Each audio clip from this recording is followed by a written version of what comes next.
کہاں ہیں ہم؟ نشے کو ہم پرموٹ کریں؟ نشہ ہمارے سماج میں، کیونکہ ہمارے پاس علم نہیں ہے۔ حدیث پاک ہے، بے نمازی بے نشہ کرنے والا جب اپنی قبر سے اٹھے گا، یا تو اس کی شکل سور کی طرح ہوگی یا تو بندر کی طرح ہوگی۔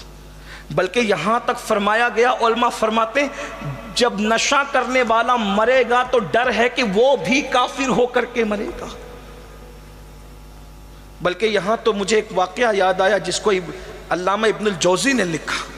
حضرت مالک الدینار کہتے ہیں کہ میرا ایک دوست تھا، مرتے وقت وہ کافر ہو گیا، اور وہ محدث تھا، بڑا محدث تھا، عالم تھا، خطیب تھا، کافر ہو گیا۔ مجھے احساس تھا کہ یہ کافر عالم، علم والا محدث کافر کیسے ہوا؟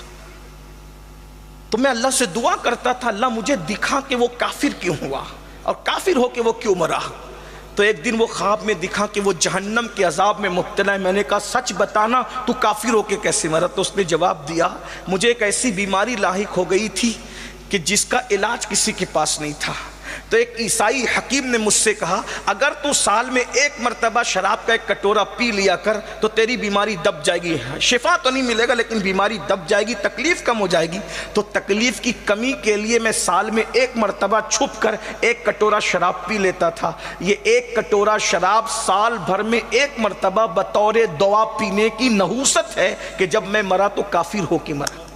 جو بطور دوا شراب کا ایک کٹورا بطور دوا پی رہا ہے سال میں ایک مرتبہ، تو اتنا بڑا محدث کافر ہو کے مر رہا ہے۔ جو روز شراب پیتے ہیں، جو روز ایم ڈی کا نشہ لیتے ہیں، جو روز طرح طرح کے نشے میں مبتلا ہوتے ہیں، ان کا انجام کیا؟ اور یہ نشے کی لعنت ہے، بیوی کو مار رہے ہیں، طلاق کی شرح بڑھتی جا رہی ہے، شوہر بیوی کا حق ادا نہیں کر رہا ہے۔ جو لوگ نشے میں نہیں ہیں وہ بھی نشے میں ہیں، اس لیے کہ شراب کا نشہ بہرحال نقصان دہ، دولت کا نشہ بھی نقصان دہ ہے، جوانی کا نشہ بھی نقصان دہ ہے، گناہوں کا نشہ، کوئی نشے کی اسلام اجازت نہیں دیتا۔ کسی کو گھمنڈ کا نشہ ہے،